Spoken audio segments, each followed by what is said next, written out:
Har du nogen gang oplevet, at du efter en utrolig intens nat ikke føler dig nærmere partneren din, men kanskje heller? Tom og tappet for energi. Som om du ikke var en aktiv deltager, men bare en tilskuer til et imponerende show derude. Hvis du kender dig igen, har du intuitivt fanget op noget, som er ekstremt vigtigt. I dag skal vi tage for os et vældig sårbart, men helt afgørende tema. Sex med en narcissist. Vi skal gå gennem 10 centrale forskelle, som vil hjælpe dig at forstå, hvad som egentlig foregår bag lukkede soverumsdøre. Følg med til slutten, og du vil ikke bare lære at kende igen disse faresignalene, men du vil også få en dybere forståelse for, hvorfor dette sker. Jeg lover, nogle af disse punkterne vil virkelig overraske dig og kanskje åbne øjnene dine for dine nuværende eller tidligere forhold. Lad os sætte i gang. Før vi dykker ned i detaljerne, lad os kjapt afklare én ting. Narcissisme er ikke bare det at være selvoptaget eller have høj selvtillid. I klinisk forstand er det en personlighedsforstyrrelse, der personen desperat trænger beundring, men samtidig er helt ude af stand til at vise empati og indlevelse. For en narcissist er andre mennesker, inkluderet deres seksuelle partner, bare spejl, som reflekterer deres egen storhed, eller ret og slet værktøj for at tilfredsstille egne behov. Intimitet er ikke en måde at etablere en følelsesmæssig forbindelse på, men en arena for selvbekræftelse. Det er en scene, der de kan bekræfte sin egen magt, attraktivitet og dominans. At forstå dette grundlæggende faktum er nøglen til at tyde alt, som foregår i sengen. Husk dette. Det handler aldrig om det to. Det handler altid kun om ham. Vel, den første og mest centrale forskellen er, at det handler om forestilling, ikke intimitet. Sex med en sund, kærlig partner er som en dans, en dialog, en gensidig udveksling af energi og følelser. Sex med en narcissist er derimod en solokoncert, et nøje regisseret show, der han er hovedstjernen. Han kan være teknisk fejlfri, kende til alle de rigtige bevægelserne og fremstå som en utrolig erfaren elsker. Men hvis du lytter til magefølelsen din, vil du mærke, at det mangler sjæl i det hele. Det er ingen spontanitet, ingen ægte kobling.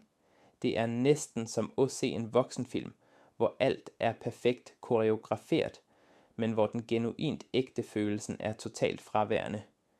Du spiller rollen som den entusiastiske tilskueren, mens han er udøveren, som venter på stående applaus, når forestillingen er over. Tænk dig en skuespiller, som spiller lidenskab perfekt, men i det regissøren råber "Kut", bliver ansigtet hans øjeblikkeligt tomt og ligegyldigt. Hvorfor er det slik? Svaret er enkelt. Narcissistisk forsyning. Narcissisten trænger ikke kroppen din, og heller ikke sjælen din. Det de trænger er din beundring. Din reaktion, stønnene dine, din begejstring. Alt dette er drivstof for egoet hans. Han prøver ikke at give dig nyttelse for din egen skyld. Han stræber efter at tilfredsstille dig slik, at du kan bekræfte over for ham, hvor utrolig, uimodståelig og fantastisk en elsker han er. I dette oplægget er du ikke en partner, men et værktøj for at måle, hvor overlegen han selv er. Derfor opleves hele processen som en optræden. Han knytter sig ikke til dig, han optræder for dig. Og så snart fremføringen er over, og applausen i form af orgasmen din eller ros er modtaget, falder tæppet, og skuespilleren forlader scenen. Et følelsesmæssigt bånd er ret og slet unødvendigt for ham, og det er faktisk til hinder. Den andre slående forskellen er det brå og chokkerende skiftet fra varmt til kaldt. I selve forførelsesfasen og undervejs i processen kan narcissisten være utrolig lidenskabelig. Han bombarderer dig bogstaveligt talt med opmærksomhed og komplimenter, og det virker som om han er fuldstændig opslugt af dig. Han kan snakke i timevis om, hvor mye han begærer dig, og skabe en utrolig atmosfære af forventning. I armene hans kan du føle dig som den mest eftertragtede kvinde på planeten. Denne fasen, kendt som idealisering eller kærlighedsbombing, strækker sig også til intimlivet. Han gør alt for, at du skal tro, at dette er den bedste sexen, du nogensinde har haft, at det har en kemi, du aldrig har oplevet maken til. Dette er blændende, og det skaber en stærk afhængighed. Du begynder at tro, at du har fundet den ene, den eneste, som forstår og føler dig på et så dybt niveau, men dette er bare første akt i showet. Men det er ret etter, at det hele er over, at den andre fasen begynder. Fasen, som afslører narcissisten fuldstændig. Så snart akten er færdig, skrues han øjeblikkeligt af. Varmen og lidenskaben forsvinder, som om de aldrig havde eksisteret. Han kan snu se ret mod væggen og sovne, tage op mobilen for at scrolle gennem nyhedsstrømmen, eller kanskje til og med rejse, se for at fortsætte med sine egne gørmål, mens du sitter igen i fuld forvirring. Det er ingen klemmer, ingen ømme ord, og ingen interesse for, bare ligge der og nytte øjeblikket af nærhed. Hvorfor? Fordi målet hans er opnået. Han har fået sin dose beundring og bekræftelse på, hvor uimodståelig han er. Showet er over, ressourcen er sikret, og du som tilskuer er ikke længere interessant. I hvert fald ikke før næste gang han trænger en opvisning. Denne iskalde duschen, som kommer ret efter den intense lidenskaben, er et af de mest smertefulde og åbenbare bevisende på, at du har med en narcissist at gøre. Den tredje forskellen, som ofte bliver masket som omsorg, er, at fokuset ligger på dem selv når det virker som om al opmærksomheden er rettet mod dig. Ja, narcissisten kan spørge dig masse om, hvad du liker. Han kan virke utrolig opmærksom på dine ønsker og gøre alt for, at du skal nyde. For udenforstående ser dette ud som den ultimate omsorgen for partneren. Mange går ret i fælde og tænker, han gør så mye for mig, han ønsker virkelig, at jeg skal have det bra. Men her ligger det en tynd, nærmest djævelsk nuance. Al denne demonstrative omsorgen har et skjult motiv, og det motivet er ikke din lykke. En sund partner vil give dig glæde, fordi din glæde gør dem lykkelige. Det kaldes empati. Narcissisten derimod har en helt anden motivation. Det, som driver ham, er at få bekræftet, hvor dygtig han er. Din orgasme er ikke et øjeblik af nærhed for ham, men en guldmedalje for førstepladsen. Det er et kryds i hans liste over præstationer. Han tænker, jeg fik hende til at nå klimaks, der er jeg en sexgud. Han gør dette ikke for dig, men for sig selv, bare for at få høre, hvor utrolig han er etterpå. Din nydelse er bare en måde at give næring til det opblåste egoet hans. Hvordan kan du tjekke dette? Følg med på reaktionen hans etterpå. Han venter på ros. Han spørger kanskje ret ud. Hvordan var jeg? Var jeg bedst? Hvis du ikke viser voldsom entusiasme, kan han blive fornærmet, virke kald eller til og med blive sint. Din ægte glæde betyder ingenting for ham. Det eneste han bryr sig om er vurderingen af hans egen præstation. Det er som at tage en eksamen og få topkarakter.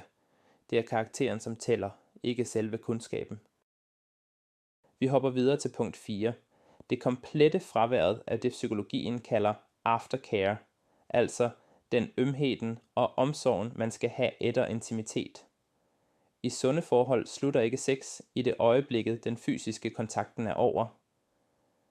Etterpå følger en vigtig periode med emotionel tilknytning.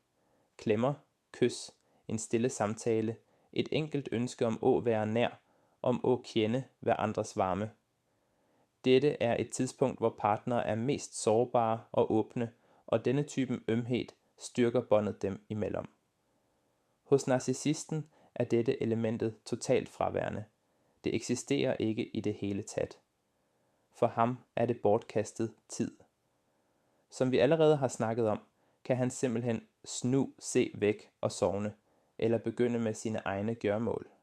Et hvert forsøg fra dig på at forlænge intimiteten, enten ved at klemme ham eller prøve at snakke, vil mest sandsynligt blive mødt med irritation eller iskald ligegyldighed. Årsagen til denne opførsel ligger i narcissistens paniske frygt for ægte sårbarhed. Emotionel nærhed, ømhed og åbenhed kræver empati og evnen til dyb tilknytning. Dette er egenskaber, narcissisten ret og slet mangler. Han ser desuden på al slik sentimental ømhed som et rent udtryk for svaghed. Han har fået det, han ville have. Fysisk tilfredsstillelse og en dose beundring. Transaktionen er fuldført.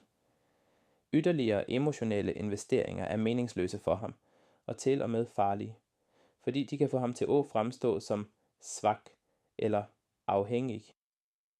Derfor bygger han en væg med én gang den fysiske handling er over. Hvis du gentagne gange føler dig ensom og forladt ret efter sex, er dette et alvorligt faresignal, du absolut ikke kan ignorere. Den femte forskellen er kanskje den mest ødelæggende. Narcissisten bruger sex som et værktøj for kontrol, belønning og straf. I et sundt forhold er intimitet et naturligt udtryk for følelser og lyst. Men i et giftigt forhold med en narcissist bliver sex en valuta, han bruger til at manipulere.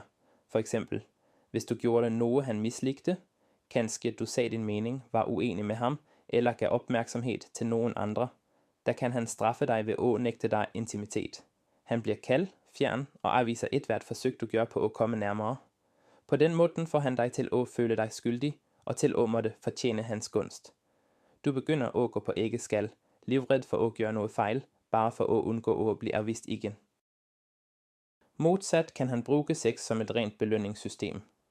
Hvis du har været den flinke pikken, har rost ham, beundret ham og opfyldt alle hans ønsker, kan han belønne dig med en nat fyldt af utrolig lidenskab. Dette skaber en farlig kobling i hovedet dit, at for at opnå kærlighed og intimitet, må jeg fuldstændig underkaste mig og imødekomme alle hans behov. Dette er klassisk betinging, ikke et sundt forhold. Sex slutter at være en kærlighedserklæring og bliver udelukkende et presmiddel. Han trækker dig til se for så at skyve dig bort, og skaber en følelsesmæssig berg- og dalbane, som udmatter dig og knuser selvbilledet dit. Du er konstant i en tilstand af usikkerhed og angst, da du fuldstændig mister kontrollen over dit emotionelle og intime liv. Dette er den reneste form for psykologisk manipulation.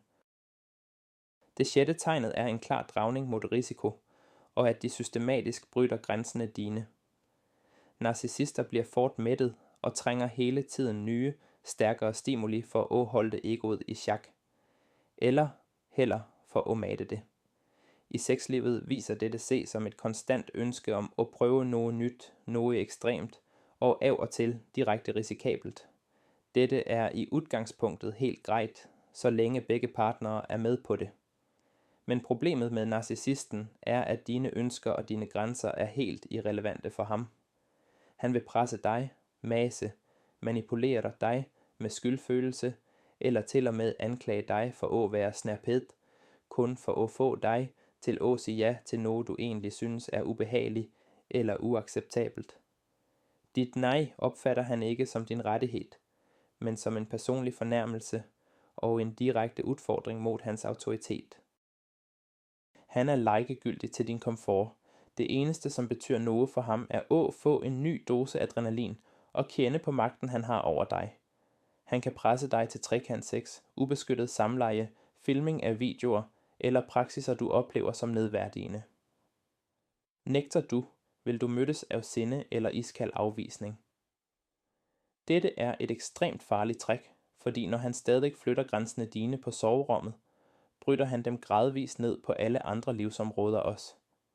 Uden at du mærker det, begynder du at sige ja til ting, du aldrig ville have gått med på før, og du mister dig selv og din selvfølelse. Husk, i et sundt forhold er dit nej lov, og det er ikke genstand for diskussion. I et forhold med en narcissist er dit nej bare starten på forhandlingerne. Det syvende tegnet er et af de mest lumske, fordi det er akkurat dette folk lader sig lure af helt i starten. Dette er spejlingen af dine fantasier. I begyndelsen af forholdet forvandler narcissisten C til den perfekte elskeren fra dine vildeste drømmer. Han lytter utrolig opmærksomt, fanger op alle dine hint, ønsker og hemmelige fantasier, selv de, du kanskje har nævnt helt i forbifarten. Deretter bliver han den perfekte udgaven af dette idealet. Drømte du om en øm og sensuel partner, han bliver akkurat det. Ønskede du lidenskab og dominans, der bliver han den mest lidenskabelige machofyren. Han scanner dig bogstaveligt talt, spejler dine inderste ønsker og skaber en illusion om, at du endelig har fundet din sjæleven, en person, som forstår dig, uden at du trænger at sige et ord. Men det er vigtigt at forstå. Dette er ikke ægte kemi eller kompatibilitet. Det er iskald og kalkuleret markedsføring. Han deler ikke dine fantasier i det hele taget.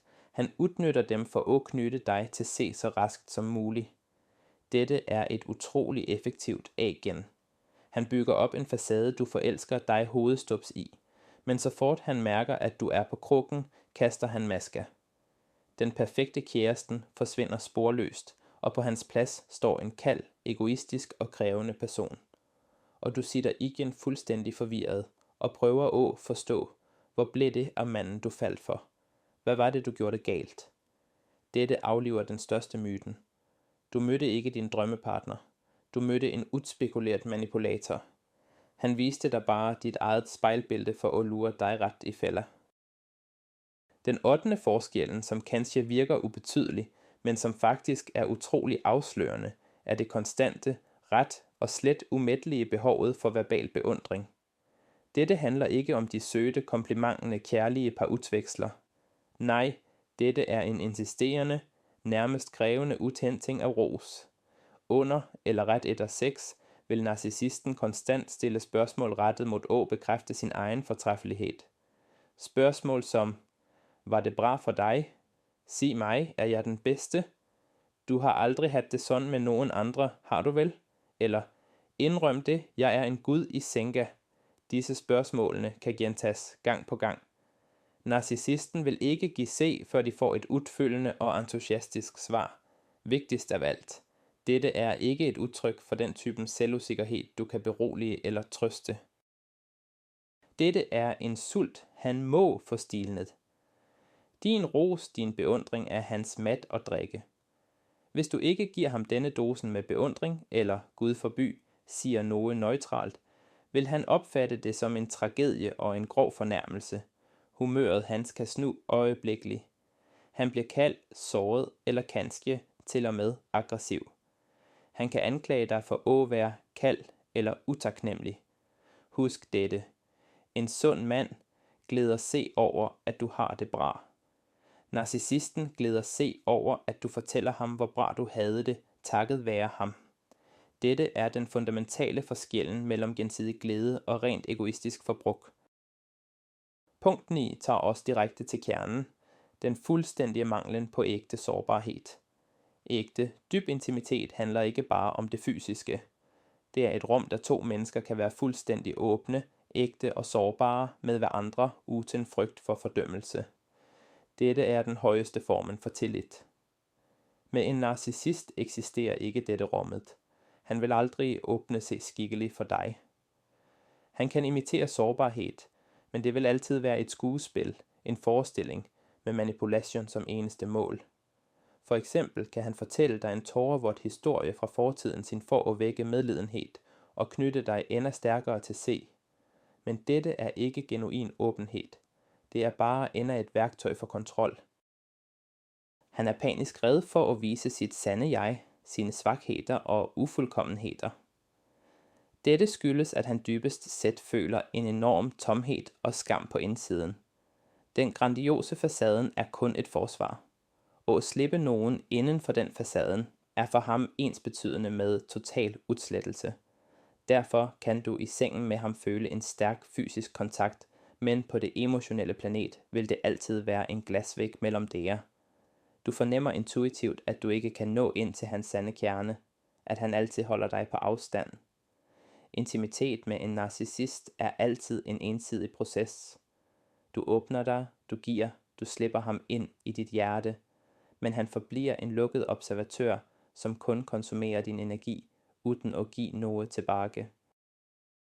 Og til slut, den 10. forskellen, den kvælende jalousen og ejertrangen, som alt for ofte forveksles med ægte lidenskab. Narcissisten kan være ufattelig jaloux. De kan udsætte dig for krydsforhør, tjekke telefonen din og totalt kontrollere, hvem du snakker med. I starten kan dette til og med virke smigrende. Han elsker mig så højt, at han er rede for at miste mig, tænker du kanskje. Men denne typen jalousi har absolut ingenting med kærlighed at gøre. Du er ikke en elsket partner, men heller en værdifuld ressource. Et skinnende trofæ, som bekræfter hans status.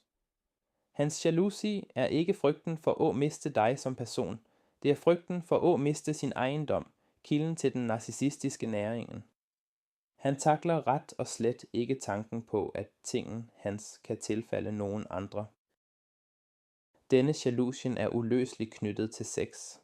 Tanken på, at du kan være sammen med en anden, er ikke bare smertefuld. Den er fuldstændig uudholdelig, fordi det opleves som et direkte angreb på hans ego. Det signaliserer, at nogen andre kan være bedre end ham. Hans unikke position og uovertrufne status bliver da sat på prøve. Derfor bliver seksualiteten hans ofte en måde at markere revir på. Han ejer dig. Dette er ikke den lidenskabelige kærligheden fra romanene. Dette er et rent ejerinstinkt, som vogter sin ejendom. Slik kærlighed frarøver dig frihed og pusterum. Den sætter dig i et gyldent bur, hvor du udelukkende skal tilhøre ham, reflektere hans lys og konstant pleje hans umættelige ego. Vel, lad os opsummere. Hvad er det, vi egentlig ser, når vi sætter alle disse 10 puslespilbitten sammen? Sex med en narcissist er ikke en pardans, det er en solokoncert med bare en eneste tilskuer. Det er teater, da lidenskaben kun er en farverig kulisse, og din nydelse er ikke målet, men kun applausen, han forventer at høre. Den vigtigste og kanskje mest chokkerende konklusionen her, er, at narcissisten klarer at gøre den mest intime handlingen, som i sin natur skal bringe folk sammen til et værktøj for selvbekræftelse, total kontrol og forbrug af andres ressourcer. Han elsker ikke med dig, han forbruger din energi, din tid og din beundring. Det er utrolig vigtigt at huske på. Hvis du kender dig igen i denne beskrivelse, er det ikke dig, det er fejl på. Du er ikke ødelagt, du er ikke god nok, og du gør ikke noget fejl. Du har ret og slet stødt på et menneske, som er organisk ude af stand til ægte, dyb og gensidig intimitet. Tak for, at du så denne vanskelige, men vældig vigtige videoen helt til slut. Hvis du lærte noget værdifuldt for dig selv, vær så snil og give en tommel op og abonner på kanalen, slik at du ikke går glip af andre analyser af komplicerede temaer i forhold. Og nu et spørgsmål til dig. Har du oplevet lignende adfærd i et forhold? Del gerne din historie i kommentarfeltet, der som det føles trygt for dig. Lad os støtte hverandre.